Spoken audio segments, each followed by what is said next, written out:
Hello बच्चों, good morning. आज की तारीख है 28 दिसंबर 2024। आज के करंट अफेयर क्वेश्चन और ललन टॉप प्रश्नों में आप सभी का स्वागत है। बच्चों, आज हम देखेंगे 28 दिसंबर के 10 करंट अफेयर क्वेश्चन पूरी व्याख्या के साथ देखेंगे और हर प्रश्न के नीचे 4 से 5 ललन टॉप क्वेश्चन देखेंगे जो कि कुछ महीने पुराने करंट अफेयर क्वेश्चन होंगे जिसका हम रिविजन करेंगे। तो लगभग आज हम 60 से 70 क्वेश्चन करने वाले हैं सिर्फ 25 से 30 मिनट में। ठीक है, तो आप सभी हमारे साथ 25 से 30 मिनट तक बने रहें जिसमें हम 70 क्वेश्चन करेंगे, जिसमें जीके जीएस प्रश्न भी शामिल होंगे। तो अगर वीडियो में कोई प्रॉब्लम हो तो हमको ज़रूर बताएं। वीडियो अच्छी लगे तो लाइक शेयर कमेंट जरूर करें। पहला प्रश्न हमारा है, हाल ही में चीन ने किस नदी पर दुनिया का सबसे बड़ा बांध बनाने की मंजूरी दी है? तो इसका सही विकल्प हो जाएगा ऑप्शन डी, ब्रह्मपुत्र नदी पर। इसकी व्याख्या देखें तो सांगपो नदी, जो ये ब्रह्मपुत्र नदी है, जब ये तिब्बत के पठार से निकलती है तो इसे क्या कहा जाता है? सांगपो नदी कहा जाता है। जब ये तिब्बत के पठार से आगे चलकर जब ये भारत में प्रवेश करने वाली होती है, किस पर्वत से? तो यह नामचा बर्मा पर्वत से भारत में प्रवेश करती है। फिर इसके बाद जो है, जब नामचा बर्मा पर्वत से प्रवेश करती है तो यह पहुँच जाती है कहाँ? अरुणाचल प्रदेश में। और अरुणाचल प्रदेश में इस सांगपो नदी को दिहांग नदी कहा जाता है। फिर अरुणाचल प्रदेश से यह नदी प्रवाहित होते हुए कहाँ पहुँच जाती है? असम में। और असम में इस दिहांग नदी को क्या कहा जाता है? ब्रह्मपुत्र नदी कहा जाता है। यानी कि तिब्बत के पठार पे जो है इसे सांगपो नदी कहा जाता है, अरुणाचल प्रदेश में दिहांग कहा जाता है और असम में इसे ब्रह्मपुत्र नदी कहा जाता है। फिर ये असम से प्रवाहित होते हुए कहाँ चली जाती है? बांग्लादेश में। कहाँ चली जाती है? बांग्लादेश में। और बांग्लादेश में इस ब्रह्मपुत्र नदी को जमुना के नाम से जाना जाता है। फिर ये गंगा से जो है मिल जाती है ब्रह्मपुत्र में और ये जाकर डायरेक्ट गिर जाती है BOB यानी बे ऑफ बंगाल में गिर जाती है, यानी बंगाल की खाड़ी में गिर जाती है सुंदरवन डेल्टा का निर्माण करते हुए। ठीक है, तो चीन ने इसी सांगपो नदी या ब्रह्मपुत्र नदी पे जो है विश्व का सबसे बड़ा बांध बनाने की मंजूरी दे दी है। अब हम थोड़ा सा आपको मैप के माध्यम से समझाना चाहेंगे। ये हमारा हो जाता है पूर्वोत्तर भारत। ठीक है, और यहाँ पे जो है ये नदी प्रवाहित होते हुए ऐसे करके अरुणाचल प्रदेश, फिर इसके बाद असम के बाद जो ये है बांग्लादेश में इंटर करते हुए ये डेल्टा बनाते हुए बे ऑफ बंगाल की खाड़ी में गिर जाती है। तो ये जो है यहाँ पे जो है बांध बनाने की मंजूरी दे दी गई है। अब फ्यूचर में मान लीजिए कभी जो है यहाँ पे जो है भूकंप तो आता ही है, तिब्बत के पठार पे भूकंप आता ही है, तो यहाँ पे जो है ये बांध बना दिया गया और कभी कारणवश मान लीजिए 7 पॉइंट से अधिक जो है तीव्रता से यहाँ पे भूकंप आया तो ये डैम जो है टूट सकता है। और अगर टूट जाएगा तो मान लीजिए अरुणाचल प्रदेश, यानी कि ये जो पूरा उत्तर भारत का मैप है ये पूरा जो है नक्शे से मिट जाएगा। यानी कि इतनी प्रवाहित और ये सबसे बड़ा बांध बना रहा। ठीक है, अब तक का अगर पूछे कि वर्तमान में सबसे बड़ा बांध कौन सा है, तो वर्तमान में सबसे बड़ा बांध है 3 जॉर्ज डैम। और ये किस नदी पर बनाया गया है? तो यह यांगटीसी नदी पर बनाया गया है। और यांगटीसी यह अगर बात करें कि एशिया महाद्वीप की सबसे बड़ी नदी कौन सी है, तो यांगटीसी नदी है एशिया महाद्वीप की सबसे बड़ी नदी। और इसी पर जो है वर्तमान में विश्व का सबसे बड़ा बांध बनाया गया है जिसका नाम है 3 जॉर्ज डैम। ये इससे भी बड़ा बनाने जा रहा है। किस नदी पर? ब्रह्मपुत्र नदी पर बनाने जा रहा है। अगर ये टूट गया तो ये जो 7 सिस्टर्स हैं ये तो तबाह हो जाएंगे। ठीक है, तो इसका जो है देखिए भारत क्या जो है विरोध भी कर रहा है और इसी पर जो है बनाया जाएगा चीन के द्वारा। ठीक है, तो ये कुछ प्रश्न जो है एक्सप्लेनेशन इसमें कुछ ज़्यादा देना पड़ा है, तो इसके लिए जो है आप सभी को अच्छे से समझ में आ गया होगा। ठीक है, नेक्स्ट अगर देखें तो हाल ही में फॉर्चून की पहली 100 सबसे बड़ी शक्तिशाली व्यक्तियों की सूची में शीर्ष स्थान किसे मिला है? तो एलन मस्क को मिला है।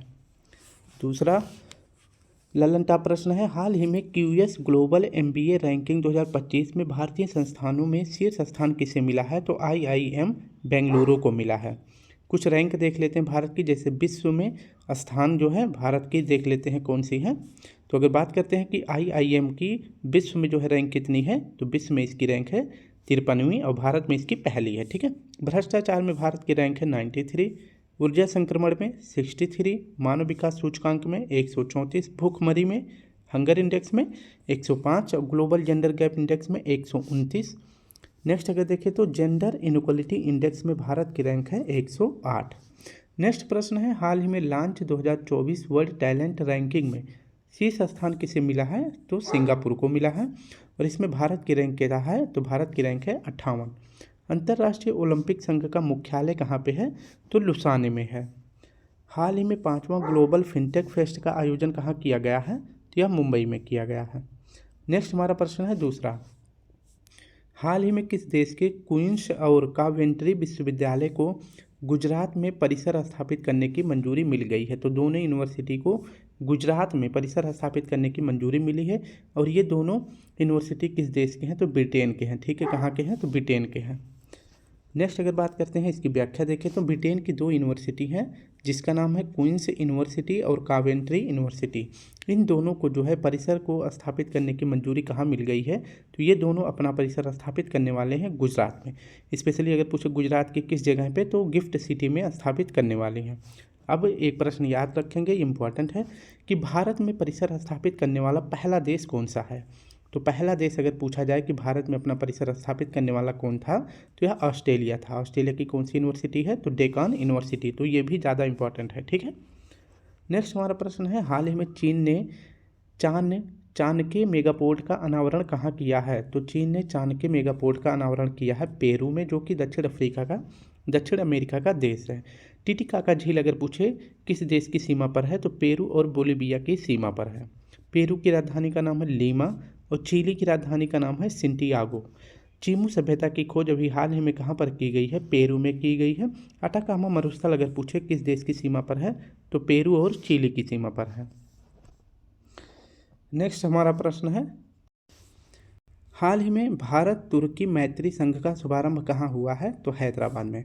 एशिया का सबसे पुराना फुटबॉल कप कौन सा है? तो डूरंड कप है। हाल ही में वायुसेना के प्रमुख पद पर किसे नियुक्त किया गया है? तो अमरप्रीत सिंह को नियुक्त किया गया है। हाल ही में धरती का सबसे उच्चतम तापमान 82.2 डिग्री सेल्सियस कहाँ दर्ज किया गया है? तो ईरान में किया गया है। तीसरा प्रश्न है, हाल ही में बेलगाम कांग्रेस अधिवेशन के शताब्दी समारोह का आयोजन कहाँ हुआ है? तो बेलगाम अधिवेशन कब हुआ था? तो यह हुआ था 1924 में। कब हुआ था? तो 1924 में हुआ था। और क्या चल रहा है? 2024 का चल रहा है। तो लगभग मतलब ये कितना वर्ष हो गया है बेलगाम अधिवेशन को? तो 100 वर्ष हो गया है। इसके लिए शताब्दी समारोह का आयोजन कहाँ किया गया है? तो कर्नाटक में ही किया गया है, क्योंकि जो 1924 में महात्मा गांधी जी ने कांग्रेस की अध्यक्षता करी थी, तो वो कर्नाटक के गांव बेलगाम में किया था। ठीक है, इसकी अगर व्याख्या देखें तो कांग्रेस की स्थापना 1885 में किया गया था। किसके द्वारा? A.O. ह्यूम के द्वारा किया गया था। और पहली बार कांग्रेस की अध्यक्षता 1885 में कहाँ हुई थी? मुंबई में हुआ था। और किसने किया था? W.C. बनर्जी जी ने किया था। ठीक है, वहीं 1924 में बेलगाम की अध्यक्षता जो कर्नाटक में की गई थी, किसने किया था? महात्मा गांधी जी ने। और तारीख था 26 से 27 दिसंबर। ठीक है, तो आज जो है कौन सी तारीख? आज तो 28 है, यानी कल और परसों जो है इसका जो है 100 वर्ष पूरा हो गया। ठीक है, तो 1924 से लेकर 2024 में यह 100वीं शताब्दी वर्ष का आयोजन अगर पूछे कहाँ किया गया है? तो कर्नाटक में किया गया है। अगर पूछे कि एकमात्र भारतीय महिला जिन्होंने कांग्रेस की अध्यक्षता करी थी, तो उनका नाम है एनी बेसेंट। ठीक है, ये प्रथम महिला थी। कौन थी? एनी बेसेंट जो है प्रथम महिला थी। इन्होंने कब अध्यक्षता करी थी कांग्रेस की? तो पहली महिला बनी थी, तो ये करी थी 1917 में। और इसकी अध्यक्षता कहाँ पर किया गया था? कोलकाता में की थी। और प्रथम भारतीय महिला अगर पूछे कौन थी, तो 1925 में किया गया था। किसके द्वारा? सरोजनी नायडू जी के द्वारा किया गया था। और ये अधिवेशन कहाँ हुआ था? तो यह कोलकाता में, ये कानपुर में हुआ था। कहाँ पर? ये कानपुर में हुआ था। और जो एनी बेसेंट जी ने करी थी 1917 में, और ये कहाँ हुआ था? तो ये कोलकाता में हुआ था। ठीक है, नेक्स्ट हमारा प्रश्न है, हाल ही में RBI ने किसे DSIB के रूप में नामित किया है? यानी कि ये भारत की 3 बैंक है जो भारत की ऋण है। ठीक है, तो SBI बैंक, HDFC बैंक और ICICI बैंक को अभी RBI ने DSIB के रूप में नामित किया है। हाल ही में राष्ट्रपति द्रौपदी मुर्मू ने पहले भारतीय कला महोत्सव का उद्घाटन कहाँ किया है? तो सिकंदराबाद, तेलंगाना में किया है। नेक्स्ट हमारा प्रश्न है, आज़ाद भारत के पहले विधि आयोग के अध्यक्ष कौन थे? तो MC शीतलवाड़ जी थे। आज़ादी के बाद जो विधि आयोग का गठन किया गया था, तो यह किया गया था 1955 में। पेरिस ओलंपिक 2024 में भारत ने कितने कांस्य पदक जीते हैं? तो भारत ने जो है अगर पूछे कितने कांस्य पदक जीते हैं, तो यह 5 कांस्य पदक जीते हैं। और कुल कितना जीता गया है? तो कुल 6 पदक जीता गया है। 1 सिल्वर जीता गया है किसके द्वारा? तो नीरज चोपड़ा जी के द्वारा जीता गया है। इनका खेल है भाला फेंक। हाल ही में डेंगू को महामारी रोग किस राज्य ने घोषित किया है? तो कर्नाटक ने किया है। नेक्स्ट हमारा प्रश्न है चौथा, हाल ही में Jetson Orin Nano super generative AI super computer का अनावरण किसने किया है? जेटसन ओरिन क्या है? एक nano super generative AI computer है और इसको लॉन्च अगर पूछे किसके द्वारा किया गया है तो एनवीडिया के द्वारा। ऑप्शन बी हमारा सही हो जाएगा। सॉरी, इसकी अगर व्याख्या देखें तो जेटसन ओरिन क्या है? Nano super generative AI computer है। इसको लॉन्च अगर पूछे किसने किया है, एनवीडिया ने इसको लॉन्च किया है। नैनो का मतलब होता है बहुत छोटा, यानी कि 10⁻⁻9 जो है नैनो का मतलब होता है। ठीक है, तो यानी कि यह जो है जो Jetson Orin Nano super generative AI computer है, यह कंप्यूटर का आकार अगर पूछे कैसा है तो यह हथेली के आकार का है, यानी कि बहुत ही छोटा है। और वैसे अगर देखा जाए जो सुपर कंप्यूटर होते हैं वो एक कमरे के बराबर होते हैं। ठीक है, इनका आकार जो है कमरे के आकार के बराबर होता है, लेकिन जो ये जेटसन ओरिन है इसका आकार हथेली के समान है। ठीक है, और इसकी कीमत मात्र कितनी है? तो इसकी कीमत है $249। कितनी है? $249 इसकी कीमत है। ठीक है, तो ये आपको याद रखना है। किसने लॉन्च किया है? एनवीडिया ने। वहीं प्रश्न अगर पूछे कि भारत का पहला सुपर कंप्यूटर कौन सा है तो परम 8000 है। कितना? तो परम 8000 है। और वहीं पूछे कि भारत में सुपर कंप्यूटर के जनक कौन है तो जनक है विजय भटकर जी। ठीक है, नेक्स्ट हमारा प्रश्न है, हाल ही में विश्व बैंक ने किस राज्य की केरा परियोजना के लिए 2365.5 करोड़ ऋण की मंजूरी करी है? तो केरा परियोजना केरल से है और इसके लिए पैसे कौन दे रहा है? विश्व बैंक दे रहा है। कितना? तो 2000 रुपये। ठीक है, 2000 करोड़ रुपए। नेक्स्ट बात करते हैं, हाल ही में भारत के साथ फिल्म उद्योग में साझेदारी करने वाला 17वां देश कौन सा बना है? तो कोलंबिया बन गया है। पहला देश अगर पूछे कौन बना था तो इटली पहला देश बना था। ठीक है, तो फिल्म उद्योग में साझेदारी करने वाला पहला देश इटली था और 17वां देश कौन बन गया है? कोलंबिया बन गया है। हाल ही में पैरालंपिक खेलों में स्वर्ण पदक जीतने वाले पहले भारतीय कौन है? तो हरविंदर सिंह। हाल ही में इंग्लिश चैनल को पार करने वाले पहले भारतीय कौन है? तो मिहिर सेन है। तो ये व्यक्ति हैं। और महिला में पूछे कौन है? तो आरती साजी हैं। नेक्स्ट हमारा प्रश्न है 5वां, हाल ही में आरबीआई ने वित्तीय क्षेत्र में एआई के जिम्मेदार उपयोग की रूपरेखा के लिए किसकी अध्यक्षता में 8 सदस्यीय पैनल का गठन किया है? तो आरबीआई ने वित्तीय क्षेत्र में एआई को यूज करने के लिए 8 सदस्यीय पैनल का गठन कर दिया है और इस 8 सदस्यीय पैनल का अध्यक्ष किसे बनाया गया है? तो डॉक्टर पुष्पक भट्टाचार्य जी को बनाया गया है। इसकी अगर व्याख्या देखें तो आरबीआई ने अभी जो है वित्तीय क्षेत्र में एआई जिम्मेदार उपयोग के लिए एक रूपरेखा तैयार करी है और इस रूपरेखा के लिए 8 सदस्यीय समिति का गठन किया है। और जो ये 8 सदस्यीय समिति है इसका अध्यक्ष किसे बनाया गया है? तो आईआईटी बॉम्बे के जो अध्यक्ष हैं डॉक्टर पुष्पक भट्टाचार्य जी को बनाया गया है। यानी कि अब वित्तीय क्षेत्र में एआई से कार्य किया जाएगा, इसके उपयोग क्या हैं, इसके मतलब इसके नुकसान क्या हैं, तो इन सभी मुद्दों पर नज़र रखने के लिए 8 सदस्यीय समिति का गठन किया गया है और इसमें जो है इसका अध्यक्ष बनाया गया है डॉक्टर पुष्पक भट्टाचार्य जी को। ठीक है, तो ये आपको याद रखना है। अब कुछ महत्वपूर्ण समिति के बारे में देख लेते हैं, इसकी स्थापना क्यों करी गई थी। जैसे यंग हिल्टन आयोग या इसे जो है शाही आयोग भी कहा जाता है, इसकी स्थापना जो है किसके लिए किया गया था? तो आरबीआई के गठन के लिए किया गया था। आरबीआई का गठन कब किया गया था? 1935 में किया गया था। ठीक है, और अगर पूछे एक्ट कब आया था तो एक्ट आया था 1934 में एक्ट आया था। आरबीआई का राष्ट्रीयकरण कब किया गया था? तो 1949 में आरबीआई का राष्ट्रीयकरण किया गया था। तो इतनी बात जो है आरबीआई से याद रखना है। ठीक है, नेक्स्ट अगर बात करते हैं कि नरसिम्हन समिति का गठन जो है किसके लिए किया गया था? तो बैंकिंग सुधार के लिए किया गया था। सरदार स्वर्ण सिंह कमेटी का गठन मौलिक कर्तव्य को संविधान में जोड़ा गया था 42वां संविधान संशोधन करके 1976 में। नेक्स्ट बात करते हैं कि बलवंत राय मेहता समिति का गठन किया गया था त्रिस्तरीय पंचायती राज व्यवस्था के लिए। जस्टिस ब्रजेश श्रीवास्तव का समिति का गठन किया गया था, जो अभी हाथरस भगदड़ हुआ था यूपी में, उसके लिए किया गया है। चिलैया समिति का गठन किया गया था टैक्स रिफॉर्म से, यानी कि टैक्स में सुधार के लिए चिलैया समिति का गठन किया गया था। नेक्स्ट अगर बात करते हैं शिवरमन समिति का गठन क्यों किया गया था? क्योंकि नाबार्ड की स्थापना करने के लिए शिवरमन समिति का गठन किया गया था। ठीक है,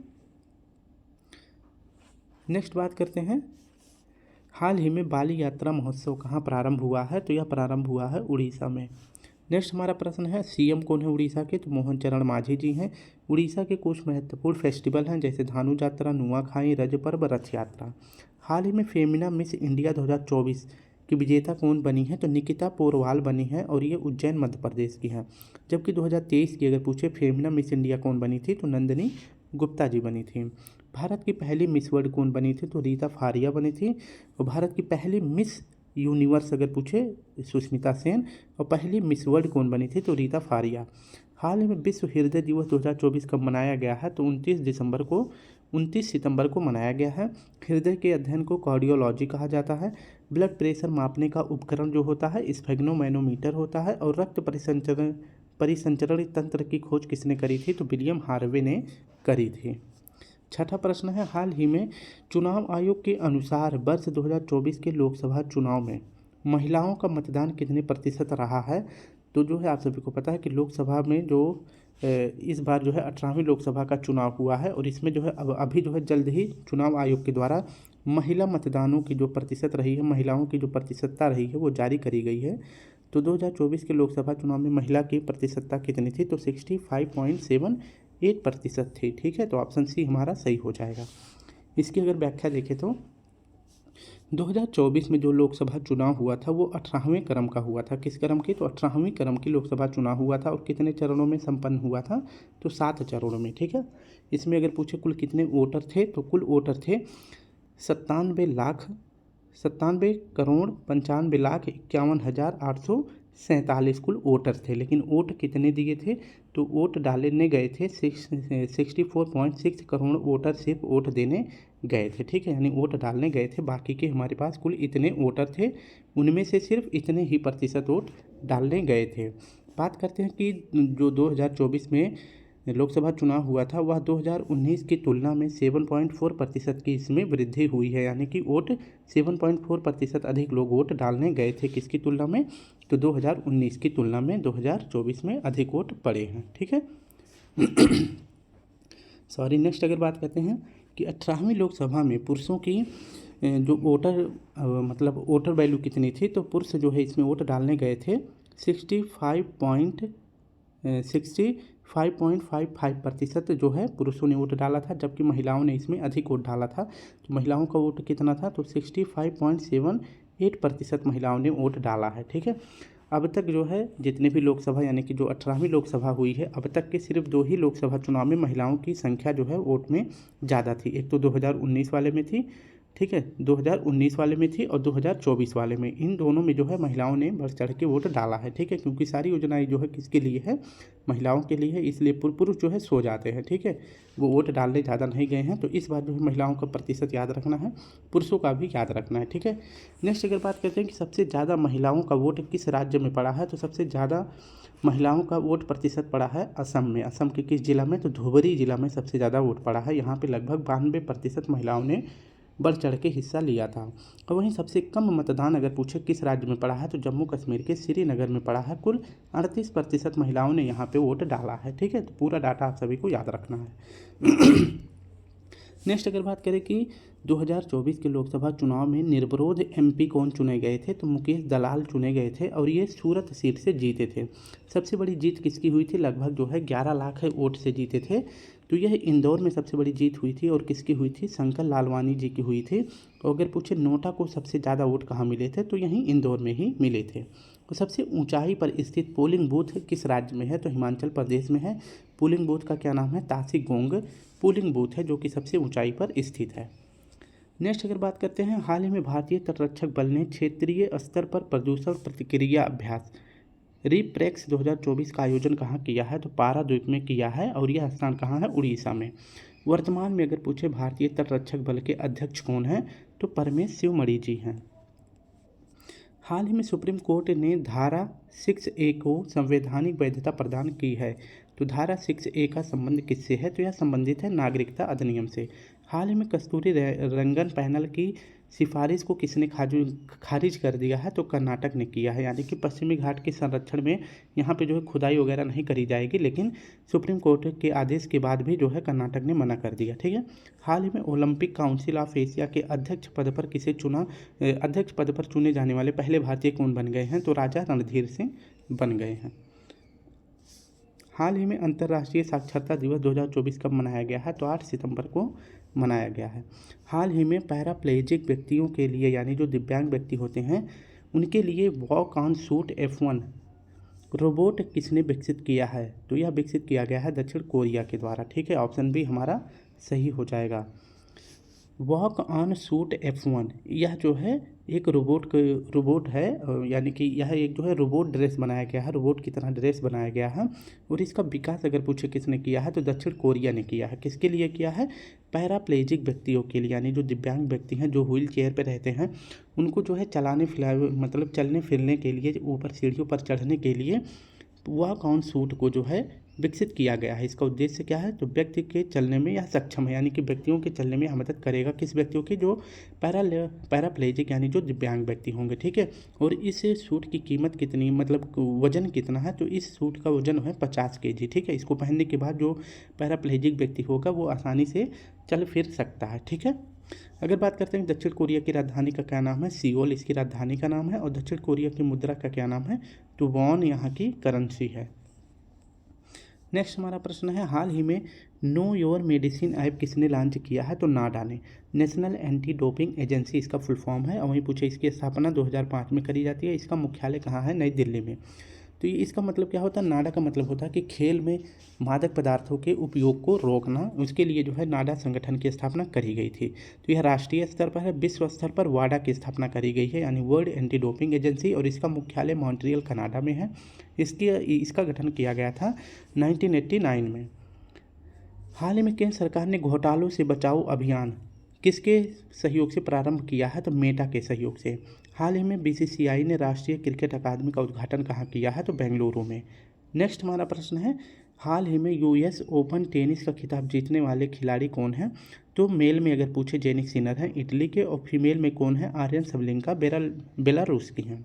8वां प्रश्न हमारा है, हाल ही में अंतर्राष्ट्रीय महामारी तैयारी दिवस 2024 कब मनाया गया है? तो 27 दिसंबर को मनाया गया है। ठीक है, तो संक्रमण से या फिर कहे तो जीवाणुओं के द्वारा या विषाणु के द्वारा या फिर वायरस से जो है बीमारियों को जो है ना फैले, उसके लिए जो है अगर बात करते हैं कि अंतर्राष्ट्रीय महामारी दिवस मनाने की तैयारी जो है कब करी गई थी? तो पहली बार करी गई थी 2020 में, क्योंकि इस टाइम पे जो है सबसे बड़ी बीमारी कौन फैली थी?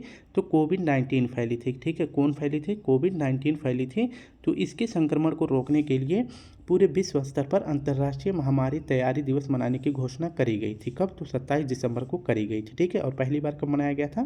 तो पहली बार 2020 में मनाया गया था। ठीक है, तो 27 दिसंबर को याद रखेंगे। बाकी के इम्पॉर्टेंट दिवस देख लेते हैं। जैसे 23 दिसंबर को क्या मनाया जाता है? तो राष्ट्रीय किसान दिवस। 24 दिसंबर को राष्ट्रीय उपभोक्ता दिवस। 25 दिसंबर को सुशासन दिवस।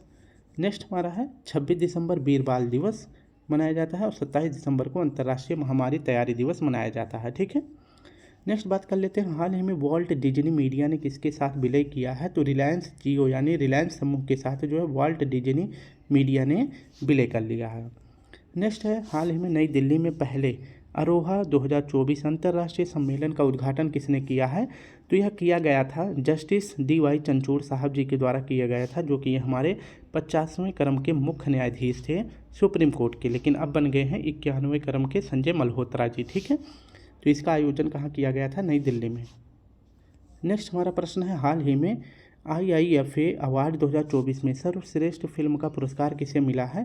तो इसका आयोजन कहाँ किया गया था? दुबई UAE में किया गया था। बेस्ट फिल्म का अवार्ड मिला था एनिमल को, संदीप रेड्डी इसके डायरेक्टर थे। बेस्ट एक्टर का अवार्ड शाहरुख खान को मिला था जवान मूवी के लिए। बेस्ट एक्ट्रेस का अवार्ड मिला था रानी मुखर्जी को। और बेस्ट डायरेक्टर का अवार्ड मिला था विधु विनोद जी को 12 फेल्थ मूवी के लिए। ठीक है, उत्कृष्ट उपलब्धि के लिए अवार्ड मिला था चिरंजीवी जी को। और इन्हें जो है 2024 में पद्म विभूषण सम्मान से भी सम्मानित किया गया है। भारत का सबसे सफल एक्टर कौन है? और भारत का सबसे सफल एक्टर कौन है? तो यह चिरंजीवी हैं, और इनका जो है नाम जो है गिनीज वर्ल्ड रिकॉर्ड में भी दर्ज किया गया है। गोल्डन लेगेसी पुरस्कार किसे मिला था? तो नंदमुरी बालकृष्णन जी को मिला था। 9वां प्रश्न हमारा है, हाल ही में याना नामक 50,000 साल पुराने शिशु मैमथ की खोज कहाँ हुई है? तो नामक है। तो याना नामक 50,000 साल पुराने शिशु मैमथ की खोज कहाँ हुई है? तो यह रूस में हुआ है। ऑप्शन डी हमारा सही हो जाएगा।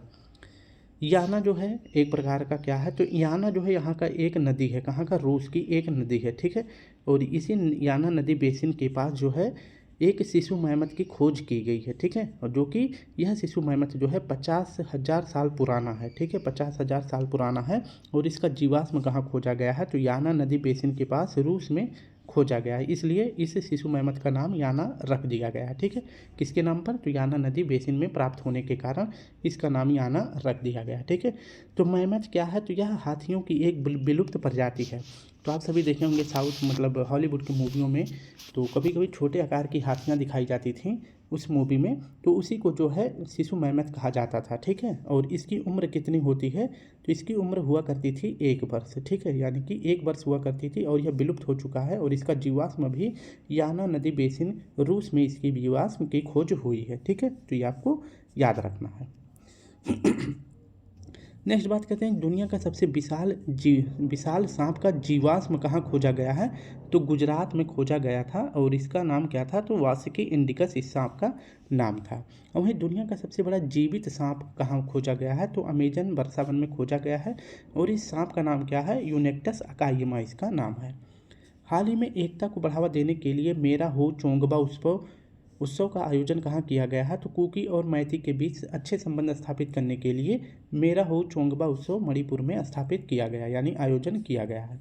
हाल ही में केंद्रीय मंत्री नितिन गडकरी ने ऑक्सीजन बर्ड पार्क का उद्घाटन कहाँ किया है, तो NH44 नागपुर में किया है। हाल में भारत सरकार ने किसका नाम बदलकर श्री विजयपुरम किया है, तो पोर्ट ब्लेयर का नाम बदल के श्री विजयपुरम किया है जो कि अंडमान की राजधानी है। आज का आखिरी प्रश्न हमारा है, हाल ही में विश्व बैंक की रिपोर्ट के अनुसार $129 मिलियन के साथ दुनिया का शीर्ष प्रेषक प्राप्तकर्ता देश कौन सा है, तो शीर्ष प्रेषक प्राप्तकर्ता यानी रेमिटेंस को सबसे ज़्यादा प्राप्त करने वाला देश कौन सा है, तो यह है भारत। ऑप्शन डी हमारा सही हो जाएगा। इसकी अगर व्याख्या देखें तो प्रेषक यानी कि रेमिटेंस कहा जाता है। इसके बारे में थोड़ी सी आपको जानकारी दे दें कि जो भारतीय विदेश से मतलब विदेश में काम करते हैं अपनी फैमिली के लिए और वहाँ से जब वो पैसे भारत में भेजते हैं तो वो पैसे जो है भारत की अर्थव्यवस्था में मजबूती देता है, ठीक है। तो इसी को जो है रेमिटेंस कहा जाता है, ठीक है, यानी कि प्रेषण प्राप्तकर्ता कहा जाता है। टॉप पर अगर पूछे सबसे ज़्यादा रेमिटेंस कौन सा देश प्राप्त करता है यानी कि भारतीयों द्वारा जो विदेशों से पैसे भेजा जाता है भारत में उसी को रेमिटेंस बोला जाता है, ठीक है। तो अभी जो है एक रिपोर्ट जारी करी गई है विश्व बैंक के द्वारा और इसमें बताया गया है कि सबसे ज़्यादा रेमिटेंस कौन सा देश प्राप्त करता है, तो सबसे ज़्यादा रेमिटेंस प्राप्त करता है भारत, ठीक है। और यह जो है एक साल में कितना प्राप्त करता है, तो $129 बिलियन जो है भारत प्राप्त करता है रेमिटेंस, जो कि पहले नंबर पर है।